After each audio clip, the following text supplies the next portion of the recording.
everyone, this is Anna from All DIY Crafts, and today we're going to be making a sea glass picture frame. This is a 5x7 frame. I picked it up at Michael's, and these can be a little bit tricky. I'm going to be using the E6000. I kind of learned my lesson on the lantern.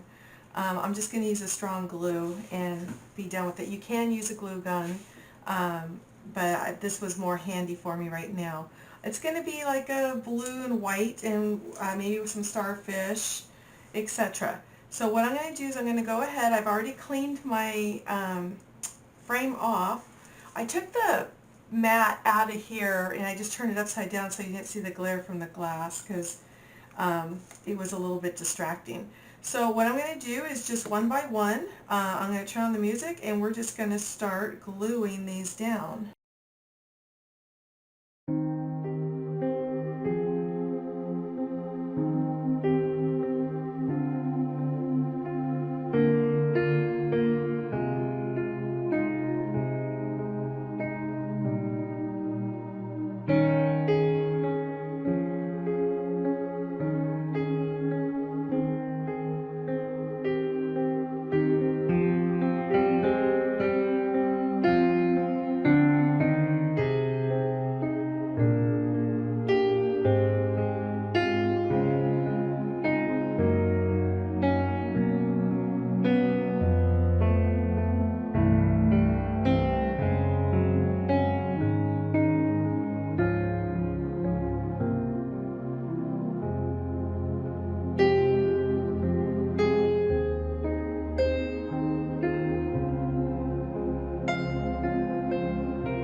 to show it to you closer, but I hope I don't knock anything off. It's still drying, obviously.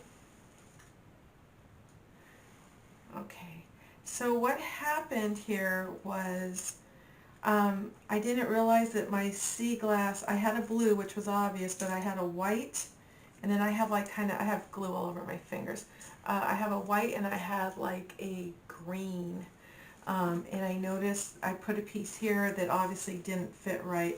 But I did have some that were kind of neutral. So I was actually running out of the lighter sea glass, so I broke into another batch and it just wasn't the same color.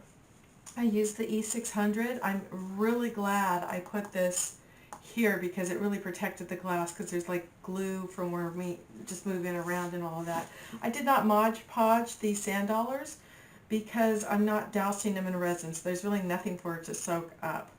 I think what I'm going to do is I'm going to let this dry out, and then we will, what I do is I'll do the lift test. I'm going to lift it up, and if anything slides or just doesn't stick, then we will re-stick it. So this is going to dry, and then I will show you the finished project. We're done with our picture frame, and I put a picture of our late dog Chase in it. I don't know if I'm holding this upside down or not. I kind of like how the black and white photos kind of look in this, and I did try some colorfuls, but it's hard because you need to, you know, kind of match these colors. But Chaser looks adorable. Someday I remember him. But anyway, so this is my first sea glass picture frame. I'm going to be making more of these because I wanted to do different embellishments and stuff. So I hope you like this video, and we will see you next week.